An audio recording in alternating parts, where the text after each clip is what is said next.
Ladies and gentlemen, I am Yuzul, the game is World of Warships, and welcome once again to Ranked Battles in the small hours of a Tuesday morning. It is the 28th of February 2017.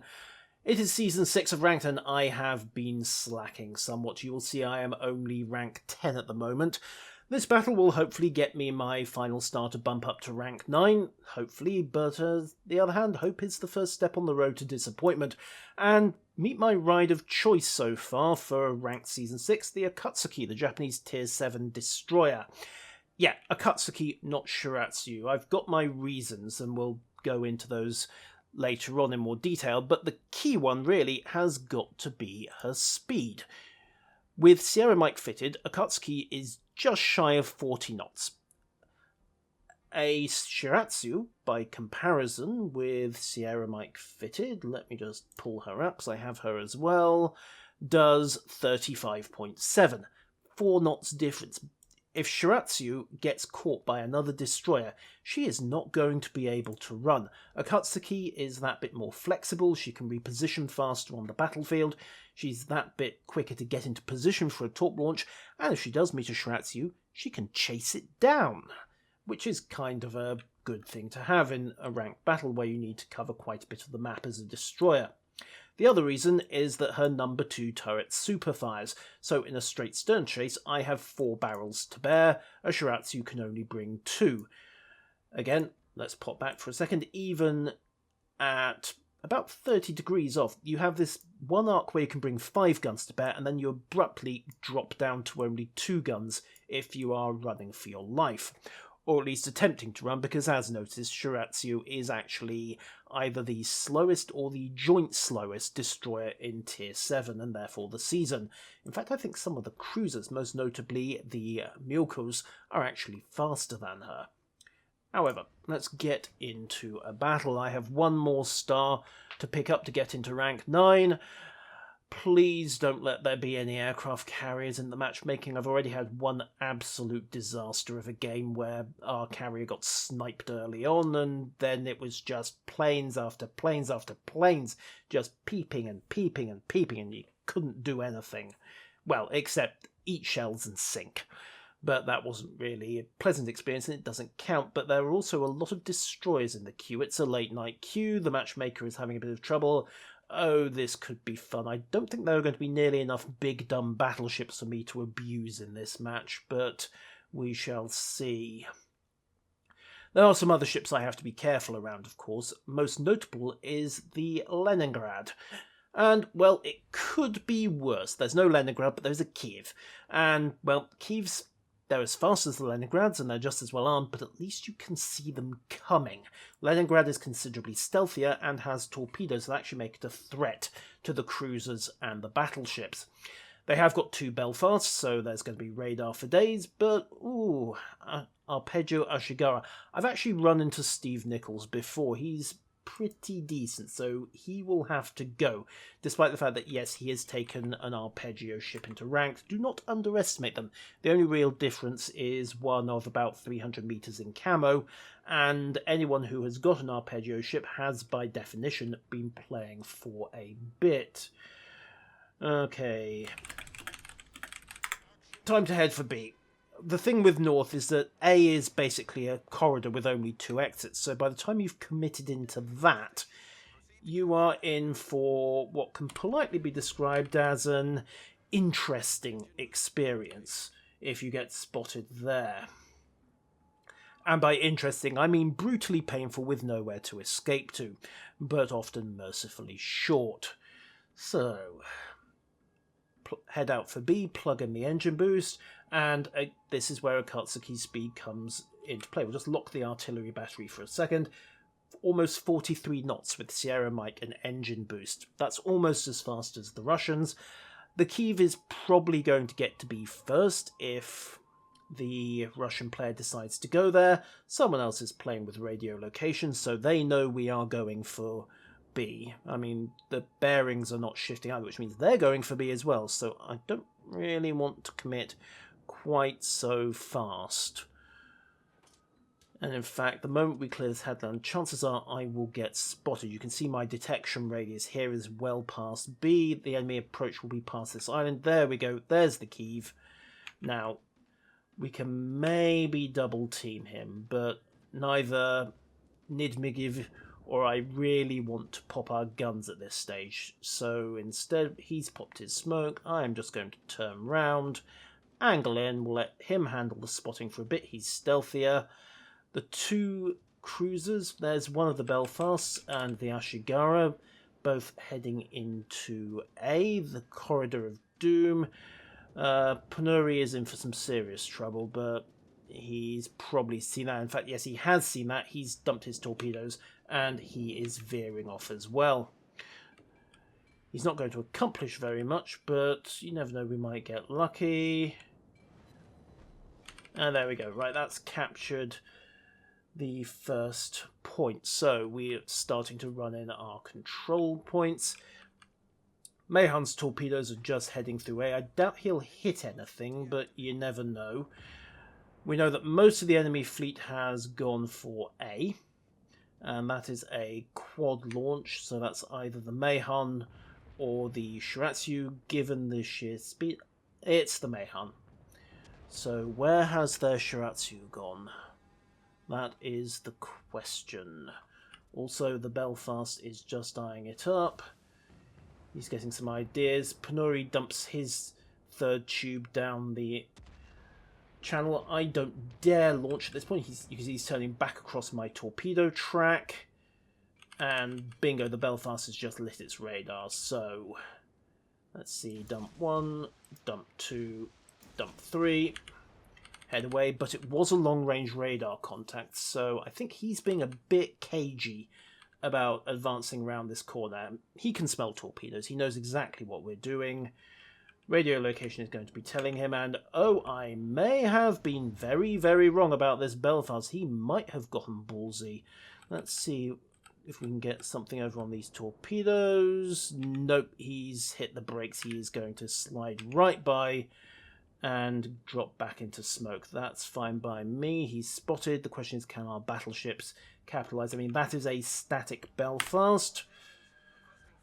More or less static Belfast. Come on, that is the very definition of a juicy target. Unfortunately, we've lost him. He's popped his smoke again.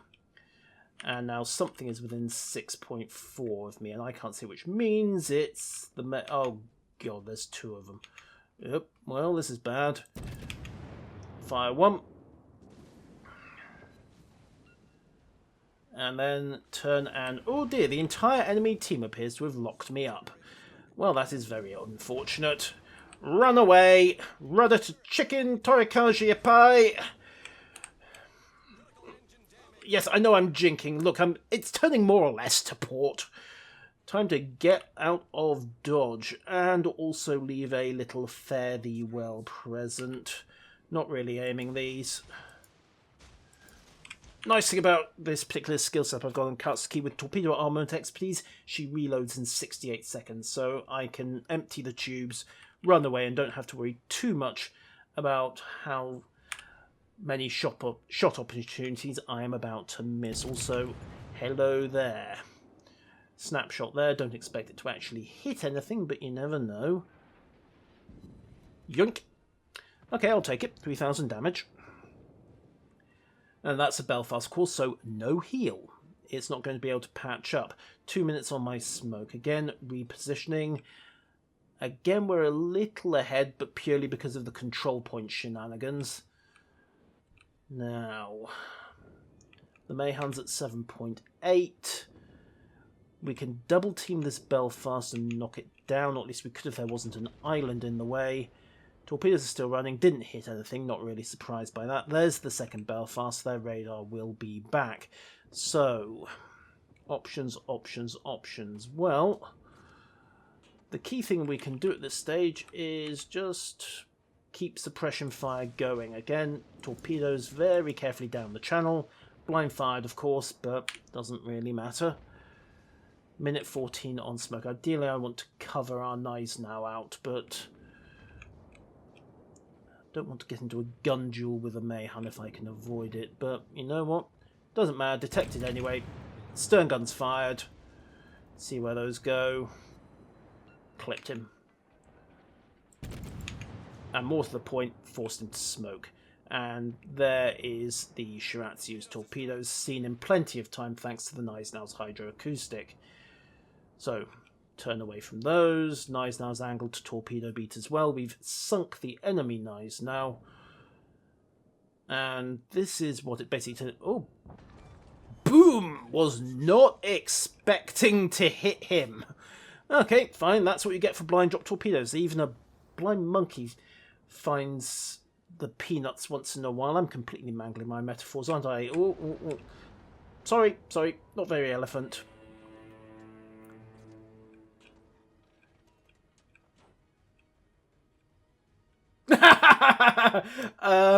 Cough. Upload this? Why would I... Why would I be uploading this? Yeah, about that. Okay, fine. Time to disappear again. I need to focus on the game. Oh dear. The price of fame, ladies and gentlemen. Oh dear.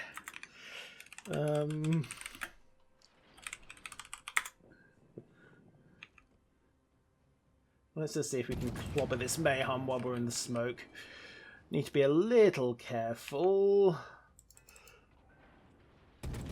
Oh, yep, Belfast has lit its radar. There's a surprise.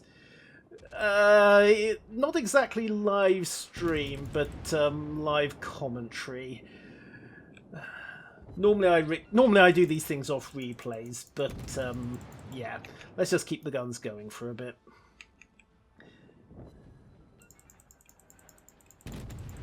Oh yeah, that Belfast wants me dead. Can't say as I blame him. Again, get the stern guns into play. Just drinking a little. I can go completely astern, dive into this channel, and I've still got 4 guns to burn him. I've still got 2/3 of my firepower in play, and he's trying to hit a very, very small bit of a very small boat. Okay. Right. Now then, hard over. Get the other guns back in play. Think I can lob shots blind over this. Just basically abusing the ballistic arcs. A skill that you learn quite rapidly if you're used to the Atlanta. Also, there are 2 ships locked onto me, so I should probably be more careful. Boomski. And that should be enough to put him down. Ow. Ka-chunk. There we go. Now, hard over. New problem is the Shiratsu, but again, kick over, I outgun him, and more to the point, I've also got the allied Shiratsu of Nidmigiv, providing a bit of fire support as well. I have to be a bit careful though, I don't really want to come round the island, not if he's just launched torpedoes, no, we're good, right, so nightmare mode, probably there, but... yeah, this could get interesting. I can just chase him down, but really I want to do that with some backup handy. So, to YOLO or not to YOLO, that is the question. Oh, never mind, the Shiratsu's the only thing left, because Ruler 83 has just gone down. Fine, let's go find ourselves some poi. Yeah, now then, this is, of course, Akatsuki's other big advantage over Shiratsu, so... Yank. Okay, ooh, and we even get some salt as a bonus. Right, well, he can't hide from me because I have radio location. Looks like he's pretty much staying where he is. So you know what, we'll dump 1 and 2 down the bearing, keep the 3rd in reserve for close work. Come on. Come on. I know exactly where you are. You can't run from me. Oh, well, we have really got a rich... We have got a truly rich vein of soil. I'm not going to bother to protect the guilty here. I'm really not. Come on. Oh, no. He's legged it round the back of the island. Don't worry, Keezer. I've got that covered. I have no... He has no idea. Oh, well.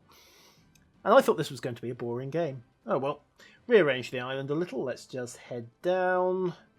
And, oh, Poi has got radiolocation as well. Which means we're heading right for each other on a stern chase. Hello, Poi. Come on. You want to fire those guns. You know you want to. You can't get away from me anyway. I'm at least 4 knots faster, probably more. I'm just going to run you down. You know exactly what's going to happen. There it is.